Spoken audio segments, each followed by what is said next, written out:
Assalamualaikum warahmatullahi wabarakatuh. Perkenalkan, saya Citra Wismandini, NIM 24121025, kelas 3B PGMI. Di sini saya akan menjelaskan kembali dari materi karakteristik serta didik Madrasah Ibtidaiyah yang meliputi soal-soal materi. Yang pertama, perkembangan kognitif peserta didik MI menurut Piaget berada pada tahap operasional konkret, sementara Vygotsky menekankan pentingnya scaffolding dan interaksi sosial dalam pembelajaran. Jelaskan bagaimana seorang guru MI dapat mengintegrasikan kedua teori tersebut dalam pembelajaran tematik modern berbasis Project Based Learning atau PJBL agar siswa dapat berpikir secara logis sekaligus kolaboratif. Jadi di sini jawaban saya, seorang guru dapat mengintegrasikan kedua teori ini dalam pembelajaran kegiatan tematik berbasis Project Based Learning atau PJBL dimulai dengan langkah-langkah. Yang pertama dari aspek Jean Piaget, yaitu operasional konkret. PJBL harus dimulai dengan proyek nyata yang dekat dengan kehidupan sehari-hari siswa. Misalnya, dalam pembelajaran Al-Quran hadis tentang bersedekah dimulai dengan berbagi untuk teman sekelas. Di sini, anak sudah memahami konsep sedekah secara langsung. Nah, dalam aspek Vygotsky, ZPD dan scaffolding, PJBL dilakukan dalam kelompok interaksi sosial. Siswa dapat membantu teman sebayanya. Scaffoldingnya, guru memberikan dukungan bertahap, misalnya melalui kegiatan kotak sedekah kelas. Kegiatan ini melatih kepedulian terhadap siswa dan dapat berpikir logis serta berkolaboratif. 2. Perkembangan afektif spiritual anak MI menuntut penanaman nilai-nilai moral dan religius melalui pembiasaan dan keteladanan. Namun di era modern, anak banyak terpapar media digital dan budaya global.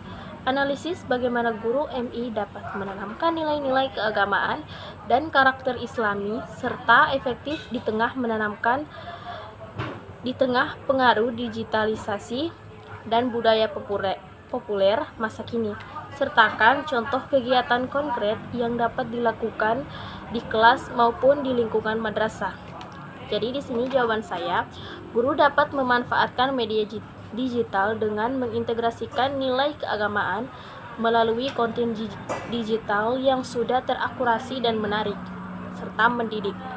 Contohnya, kisah teladan Nabi dan sahabat. Guru menggunakan video animasi tentang kisah Nabi Muhammad SAW dan mengaitkan dengan nilai-nilai seperti kejujuran, disiplin, dan tanggung jawab. Yang ketiga, kemampuan psikomotorik anak MI berkaitan erat dengan perkembangan kognitif dan sosial. Dalam konteks kurikulum merdeka, pembelajaran di MI menekankan kegiatan berbasis proyek dan eksplorasi. Rancanglah contoh kegiatan pembelajaran terpadu yang menumbuhkan keterampilan psikomotorik sekaligus menanamkan nilai religius dan sosial, misalnya dalam tema kebersihan sebagian dari iman. Jelaskan keterkaitan antara domain kognitif, afektif, dan psikomotorik dalam kegiatan tersebut.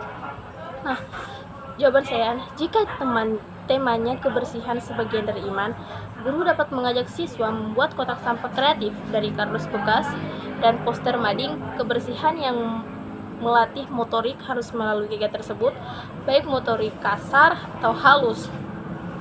Pada aspek kognitif, siswa mengelompokkan jenis sampah dan memahami bahwa kebersihan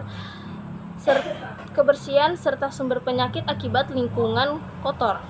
Pada aspek afektif dan spiritual, siswa dibiasakan memahami bahwa kebersihan adalah bagian dari iman, sekaligus menumbuhkan tanggung jawab dan kerjasama.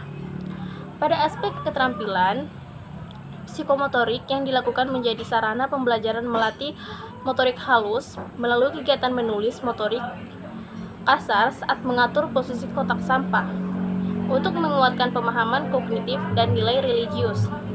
Yang keempat, anak usia MI memiliki perhatian yang terbatas, dan lebih mudah belajar melalui aktivitas bermain, serta pengalaman konkret.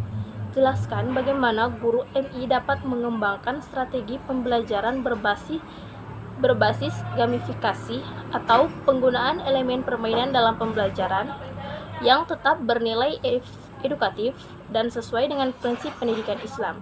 Berikan satu contoh rancangan aktivitasnya. Jadi, di sini jawaban saya. Contoh rancangan gamifikasi yaitu misi harta karun. Misi harta karun ilmu fikih. Nah, di sini guru menyiapkan peta konsep berisi 7 pos langkah wudhu yang harus dikunjungi siswa, dan pada setiap pos siswa melakukan gerakan berwudhu tersebut, keterampilan psikomotoriknya berkembang. Guru juga menggunakan poin setiap langkah yang benar dan menggunakan papan peringkat kelas untuk memotivasi. Setelah permainan, guru mengaitkan keberhasilan misi dengan kedisiplinan dan ketaatan dalam ibadah. Yang kelima, dalam pendidikan modern, penilaian autentik dianggap representatif dibandingkan penilaian tradisional karena menilai proses, sikap, dan keterampilan siswa secara holistik. Uraikan langkah-langkah penerapan penilaian autentik di MI yang mencakup aspek kognitif, afektif, psikomotorik berdasarkan karakteristik perkembangan peserta didik. Jelaskan pula tantangan dan solusi penerapan di lingkungan madrasah. Yang pertama,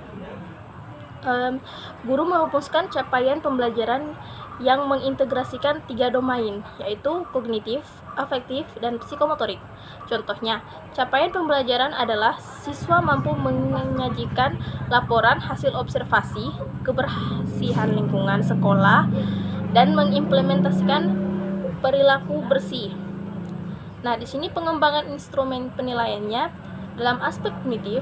Penilaian pemahaman konseptual dilakukan melalui proyek, misalnya laporan observasi tertulis. Dalam aspek psikomotorik, penilaian observasi kinerja atau demonstrasi praktik, misalnya guru menilai siswa saat membersihkan area sekolah dan memilah sampah. Dalam aspek afektif dan spiritual, penilaian observasi sikap, misalnya rubrik untuk menilai kerjasama, tanggung jawab, kepedulian terhadap lingkungan. Pelaksanaan dan scaffolding, penilaian dilakukan selama proses pembelajaran, bukan hanya di akhir. Guru menggunakan hasil penilaian awal untuk memberikan pendampingan scaffolding. Umpan baliknya, hasil penilaian digunakan untuk memberikan umpan balik yang objektif dan holistik, mencakup aspek perilaku dan keterampilan siswa. Nah, di sini tantangan dan solusi penerapan di lingkungan madrasah. Tantangannya dan solusi penerapannya, waktu dan sumber daya guru, penilaian autentik observasi portofolio membutuhkan waktu observasi yang lama. Jadi tantangannya itu membutuhkan waktu yang sangat lama. Untuk solusinya, penilaian dilakukan secara terintegrasi dengan aktivitas sehari-hari atau pembiasaan, penggunaan format observasi yang ringkas, objektif, penilaian sikap atau afektif, menilai sikap dan moralitas, sulit diukur dengan angka. Penilaian sikap didasarkan pada observasi kinerja dan keteladanan. Penggunaan yang jelas dan terukur perbedaan perkembangan siswa, laju perkembangan kognitif dan psikomotorik. Jadi itulah langkah-langkah dalam penilaian autentik. Terima kasih, saya Sitra Wismandini. Wassalamualaikum warahmatullahi wabarakatuh.